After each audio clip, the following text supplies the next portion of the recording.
તો કચ્છના કંડલામાં mobile tower ધરાશાયી થયું છે। કચ્છથી આ સમાચાર। કંડલામાં મોબાઈલ ટાવર ધરાશાયી થયું। ભારે પવન સાથેના વરસાદથી મોબાઈલનું જે ટાવર હતું એ ધરાશાયી। આ દ્રશ્યો તમે લાઈવ જોઈ શકો છો।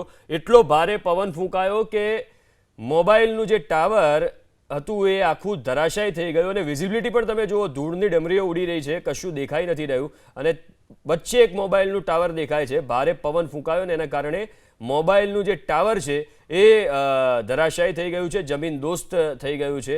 ભારે પવન કચ્છમાં ફૂંકાઈ રહ્યો છે, વરસાદ વરસી રહ્યો છે ને એની વચ્ચે આ સ્થિતિ જોવા મળી રહી છે। કચ્છના અનેક વિસ્તારોમાં જોરદાર ધોધમાર વરસાદ વરસ્યો છે, માવઠું વરસ્યું છે અને એના કારણે આ સ્થિતિ, આ જે દ્રશ્યો તમે જુઓ કંડલાના દ્રશ્યો, જ્યાં મોબાઈલ ટાવર ભારે પવનને કારણે ધરાશાયી થયું।